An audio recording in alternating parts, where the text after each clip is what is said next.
प्रिय विद्यार्थियों, आज हम बीए भाग थर्ड के पेपर फर्स्ट समाजशास्त्रीय चिंतन के महत्वपूर्ण प्रश्न जाति एवं वर्ग पर कुछ विस्तृत चर्चा करेंगे।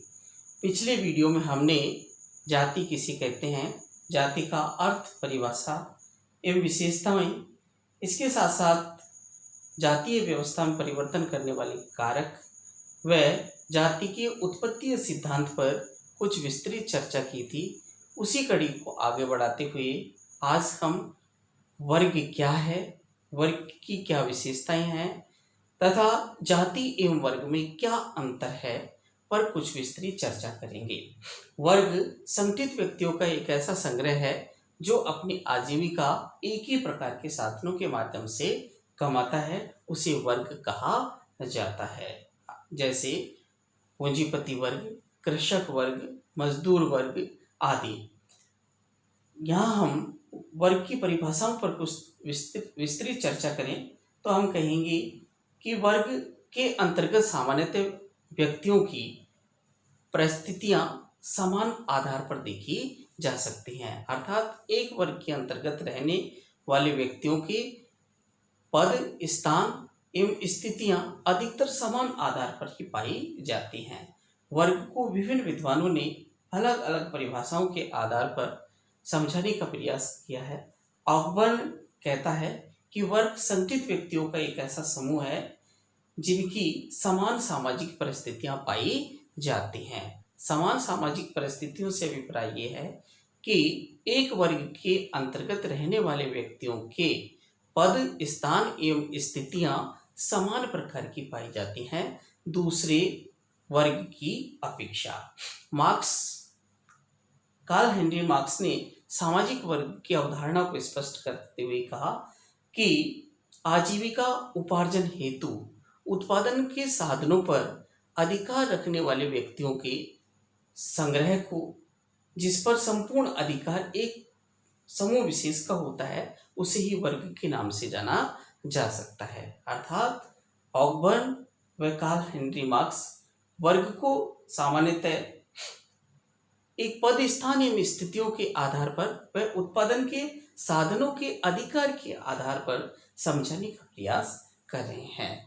यहाँ हम वर्ग की कुछ विशेषताओं पर चर्चा करें तो प्रत्येक वर्ग के अंतर्गत समूहों का उतार चढ़ाव पाया जाता है। अर्थात हम कह सकते हैं कि प्रत्येक समूह के अंतर्गत सामान्यतः व्यक्ति उच्च स्थान पर, मध्यम स्थान पर व निम्न स्थान पर देखे जा सकते हैं। अर्थात हम यह कह सकते हैं कि समाज के अंतर्गत सामान्यतः कुछ ऐसे व्यक्ति हैं जो कि उत्पादन के साधनों पर पूरा आधिपत्य रखते हैं और कुछ ऐसे व्यक्ति हैं जो कि उत्पादन के साधनों से विहीन होते हैं। अर्थात कुछ ऐसे समूह पाए जा सकते हैं जिनकी समाज के अंतर्गत सामान्यतः उच्च परिस्थिति पाई जाती है, बल्कि बहुत सारे व्यक्ति ऐसे पाए जाते हैं जिनकी सामाजिक स्थिति बहुत कम पाई, सामाजिक स्थिति बहुत निम्न पाई जाती है। अर्थात हम कह सकते हैं कि समाज के अंतर्गत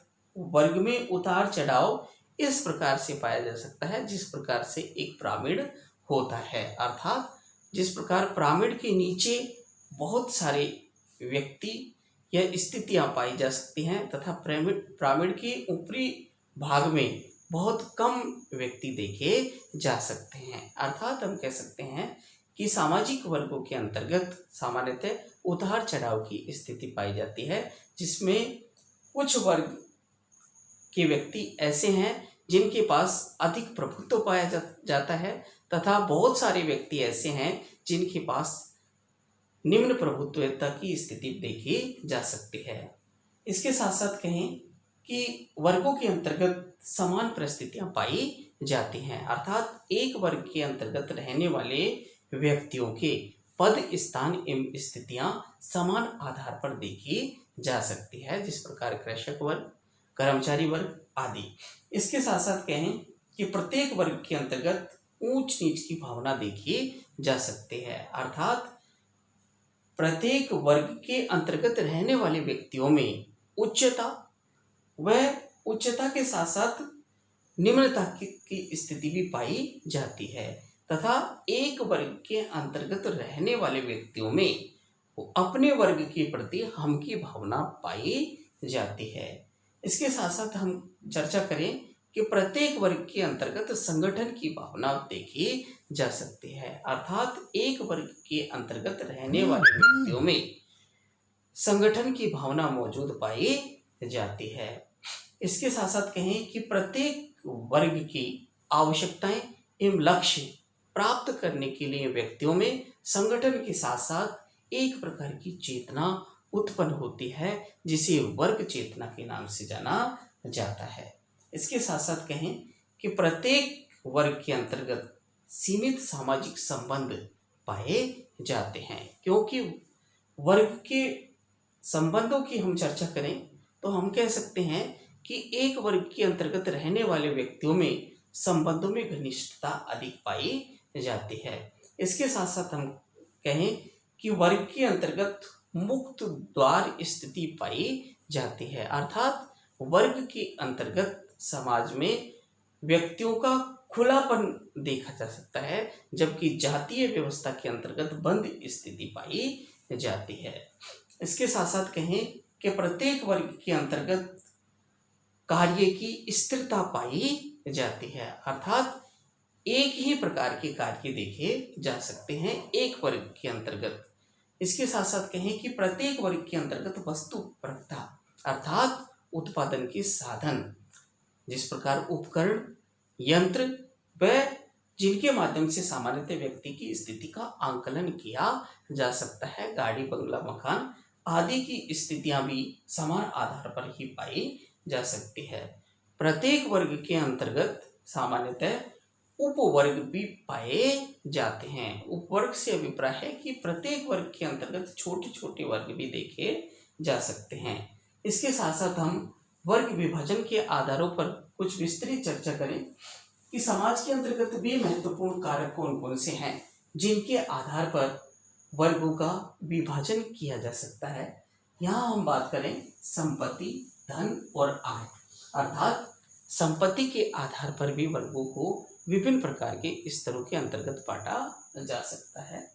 जिन व्यक्तियों के पास संपत्ति अधिक होती है उनको समाज के अंतर्गत उच्च वर्ग की श्रेणी के अंतर्गत आते हैं, तथा जिनके पास संपत्ति का अभाव या कम होती है वे निम्न वर्ग की स्थिति के अंतर्गत देखे जा सकते हैं। अर्थात इसके साथ साथ कहें कि परिवार एवं नातेदारी, समाज के अंतर्गत परिवार एवं नातेदारी का भी वर्ग व्यवस्था में महत्वपूर्ण स्थान देखा जाता है, अर्थात जो व्यक्ति अच्छे परिवार के अंतर्गत या संपन्न परिवार के अंतर्गत जन्म लेता है, सामान्यतः उसका पद समाज के अंतर्गत उच्च माना जाता है, या विवाह संबंध जिन अच्छे वर्ग के व्यक्तियों के अंतर्गत होता है तो उन व्यक्तियों की सामाजिक परिस्थिति, नातेदारी संबंध आदि उच्च माने देखे जा सकते हैं। निवास की स्थिति एवं अवधि, अर्थात हम यहाँ कह सकते हैं कि निवास के आधार पर भी समाज में विभिन्न प्रकार के वर्गों को विभाजित किया जा सकता है। जिन व्यक्तियों का निवास स्थान अच्छी कॉलोनियों के अंतर्गत होता है, समाज में उन वर्ग के व्यक्तियों की परिस्थिति उच्च मानी जा सकती है उनकी अपेक्षा जिनका निवास स्थान सामान्यतः झुग्गी झोपड़ियां या कच्ची बस्तियों के अंतर्गत होता है। यहाँ निवास की स्थिति एवं अवधि, अर्थात हम यहाँ कह सकते हैं कि निवास की अवधि यदि अधिक है तो उस वर्ग की परिस्थिति समाज में अच्छी मानी जा सकती है, जो कि नए नए आकर बसते हैं उनकी अपेक्षा। इसके साथ साथ कहें कि व्यवसाय की प्रकृति, अर्थात समाज के अंतर्गत व्यक्तियों को विभिन्न प्रकार के व्यवसाय प्रदान किए जाते हैं। जिन व्यक्तियों को व्यवसाय प्राप्त हो जाता है, सामान्यतः उनकी समाज के अंतर्गत परिस्थिति बहुत अच्छी पाई जा सकती है, तथा जिन व्यक्तियों को व्यवसाय प्राप्त नहीं हो पाते हैं, अर्थात जो नौकरी के अंतर्गत नहीं आ पाते हैं, उनकी स्थिति जो सर्विस के अंतर्गत है उनकी अपेक्षा निम्न मानी जाती है। अर्थात हम यहाँ कह सकते हैं कि शिक्षित की अपेक्षा अशिक्षित को समाज में निम्नता का दर्जा प्रदान किया जाता है। वह कम शिक्षित की अपेक्षा उच्च शिक्षित व्यक्ति को समाज में उच्चता का दर्जा प्रदान किया जा सकता है। शिक्षा एवं धर्म अर्थात समाज के अंतर्गत शिक्षा के आधार पर भी विभिन्न प्रकार के वर्ग देखे जा सकते हैं। शिक्षित वर्ग, अशिक्षित वर्ग या नौकरी पेशे वर्ग व्यक्तियों का वर्ग तथा बेरोजगारों का वर्ग आदि के आधार पर भी हम वर्गों को विभिन्न प्रकार के स्तरों के अंतर्गत बांट सकते हैं। यहाँ शिक्षा के साथ साथ हम कहें कि धर्म के आधार पर भी वर्गों को विभिन्न प्रकार के समूह के अंतर्गत बांटा जा सकता है। अर्थात एक धर्म के अंतर्गत रहने वाले व्यक्तियों का एक वर्ग देखा जा सकता है तथा दूसरे समूह या समुदाय के अंतर्गत जो धर्म है उसके आधार पर भी वर्ग को विभाजित किया जा सकता है। हमारा महत्वपूर्ण प्रश्न है कि जाति एवं वर्ग में अंतर। जहां एक और हमने जाति की चर्चा पिछले वीडियो के अंतर्गत की थी, तो हम यहाँ जाति एवं वर्ग में अंतर पर विस्तृत चर्चा करें। जाति एक बंद वर्ग है जबकि वर्ग में खुलापन पाया जाता है। अर्थात यहाँ मजूमदार ए मदान ने कहा है कि जाति एक बंद वर्ग है। क्योंकि व्यक्ति जिस जाति के अंतर्गत जन्म लेता है जीवन पर्यंत वह उसी जाति का सदस्य माना जाता है, जबकि वर्ग के अंतर्गत व्यक्ति अपनी इच्छा के अनुसार अपने व्यवसाय को तथा पद, स्थान एवं स्थिति को बदल सकता है। यहाँ हमने देखा है कि जाति का आधार जन्म है जबकि वर्ग का आधार जन्म नहीं होकर शिक्षा, व्यवसाय, संपत्ति, धन या उत्पादन के साधन आदि देखे जा सकते हैं। अर्थात व्यक्ति जिस जाति के अंतर्गत जन्म लेता है जीवन पर्यंत वह उसी जाति का सदस्य बना रहता है, परंतु हम कहें कि वर्ग के अंतर्गत व्यक्ति अपने व्यवसाय को बदलकर या उच्च शिक्षा प्राप्त करके सामान्यतः पद, स्थान या स्थिति के अंतर्गत या वर्ग की स्थिति के अंतर्गत परिवर्तन देखा जा सकता है। जाति की सदस्यता प्रदत्त होती है, अर्थात यह वंशानुगत के आधार पर पाई जा सकती है। हमें कहें कि जाति की पद, स्थान, स्थिति प्रदत्त अर्थात जिसे हमें अपने पूर्वजों के द्वारा प्रदान की जाती है वह सब प्रदत्त की श्रेणी के अंतर्गत माना जा सकता है। अर्थात जातीय व्यवस्था की स्थिति हमें हमारे पूर्वजों के माध्यम से विरासत के आधार पर प्राप्त होती है।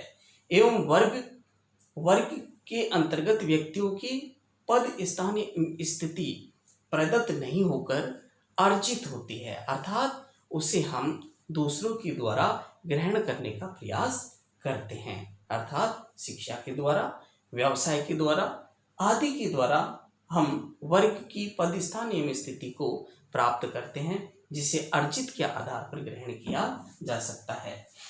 जाति में पैसे निश्चित हो जाते हैं, अर्थात हम यहाँ कहें कि प्रत्येक जाति व्यवस्था के अंतर्गत पैतृकता के आधार पर जातियों में विभिन्न प्रकार के पैसे या व्यवसाय देखे जाते थे।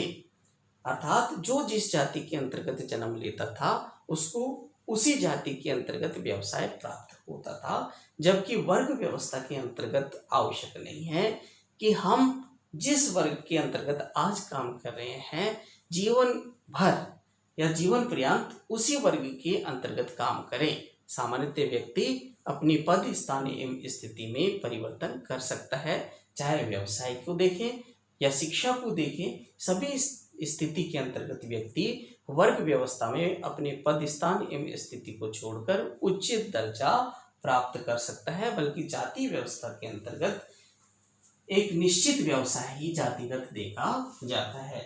जाति में खान पान पर प्रतिबंध देखे जाते हैं, अर्थात हम यह कह सकते हैं कि प्रत्येक जातीय व्यवस्था के अंतर्गत भोजन संबंधी विभिन्न प्रकार के निषेधात्मक प्रतिबंध पाए जाते हैं। अर्थात किस जाति का व्यक्ति कौन सी जाति के व्यक्तियों के साथ बैठकर भोजन कर सकता है, कच्चा, पक्का या अन्य प्रकार का भोजन, या कहें कि किस जाति के साथ बैठकर बीड़ी हुक्का पानी पी सकता है, बल्कि किस जाति के साथ बैठकर ये खान-पान संबंधी आदि कार्य नहीं कर सकता है, बल्कि वर्ग व्यवस्था के अंतर्गत खान-पान संबंधी निषेधों का प्रतिबंध इतना नहीं पाया जाता जितना कि जातीय व्यवस्था के अंतर्गत देखा जाता है।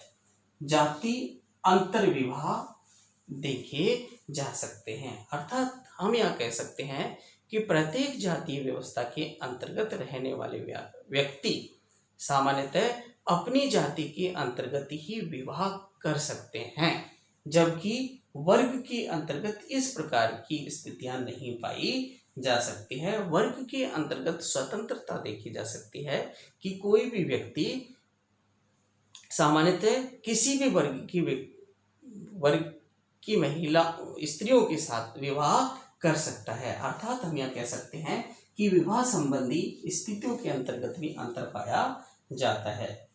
जाति वर्ग की अपेक्षा अधिक स्तर है या बदलती रहती है, अर्थात हम यह कह सकते हैं कि जातीय व्यवस्था के अंतर्गत परिवर्तन बहुत कम या धीमी गति से देखे जा सकते हैं, बल्कि वर्ग व्यवस्था के अंतर्गत परिवर्तन या बदलाव की स्थिति बहुत तीव्र गति से देखी जा सकती है। वर्ग की अपेक्षा जाति का संस्करण अधिक निश्चित एवं स्पष्ट होता है, अर्थात हम यह कह सकते हैं कि वर्ग की अपेक्षा जातीय व्यवस्था के अंतर्गत संस्करण अर्थात उतार चढ़ाव की स्थिति बहुत अधिक तीव्र गति से देखी जा सकती है वर्ग व्यवस्था के अंतर्गत। प्रिय विद्यार्थियों, आज हमने जाति एवं वर्ग पर कुछ जो अंतर है उस पर कुछ विस्तृत चर्चा की है। इससे पूर्व हमने जाति पर कुछ विस्तृत चर्चा की थी। इसी चैप्टर को आगे कंटिन्यू रखते हुए अगली क्लास में पढ़ाया जाएगा। Okay, thank you.